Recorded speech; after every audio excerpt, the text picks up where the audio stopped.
Live and local with coverage you can count on. This is WNEM TV5 News at 7 on My 5. Very weird to find a secret wall hidden in a pole barn. A secret wall hid items someone stashed away, and they sat there for decades. But who put them there, and where did they come from? Thanks for tuning in to TV5 News at 7 on My 5. I'm Sarah Jaeger. The family that found the items lives in Gibson Township. That's in northern Bay County. And today we were given an exclusive look at their mysterious discovery. Nicolelli has the story you'll see only on 5. And today was a preview of even nicer weather to come as you take a live look over Flint and Midland. Chief Meteorologist Brian Bachman is standing by with your forecast. Hi, Brian. A TV5 traffic alert as you take a live look over Saginaw.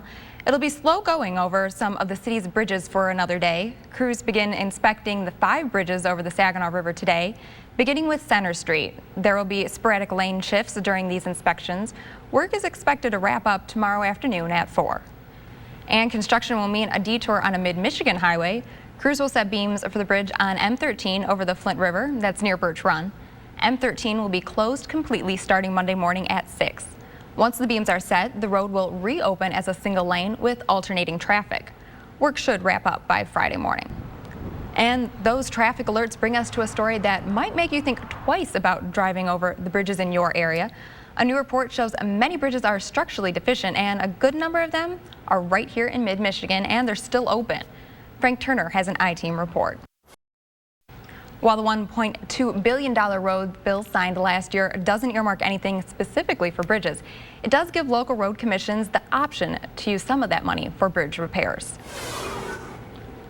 And the last of 3 homicide suspects is behind bars tonight. Police arrested Spencer Holliday today. Holliday, Donald Davis Jr., and James Elbert III were wanted in last week's murder of Devontae Hansen. Hansen was found dead in a vehicle in the 700 block of Father Duquette Boulevard last Wednesday. People living in a city with tainted water are feeling a little more hopeful in the wake of President Obama's visit Wednesday.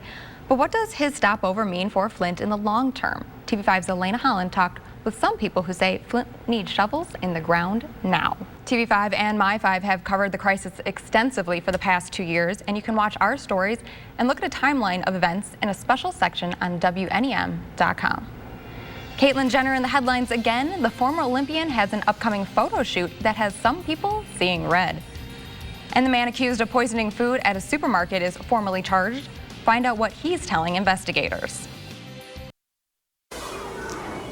We're getting our first indication of what may have motivated the man accused of spraying mouse poison on fresh foods at several supermarkets.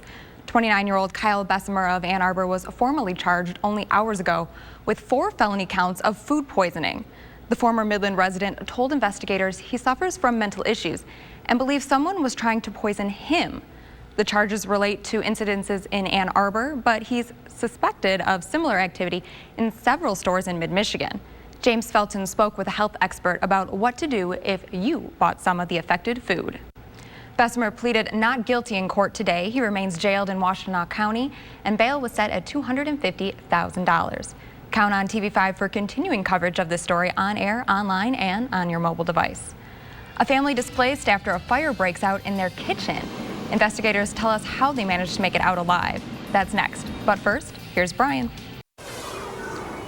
Investigators say smoke alarms made the difference between life and death for a mid-Michigan family. Residents of this home in Saginaw County's Thomas Township were sound asleep when fire broke out in the kitchen shortly after 1 this morning. The fire woke everybody up and they all made it outside. The kitchen was destroyed and no word on what started the fire.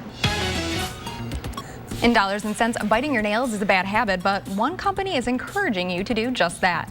KFC in Hong Kong is selling a finger-licking good nail polish. There are 2 flavors. One is original recipe and it appears beige. The other is hot and spicy, which looks a little more orange.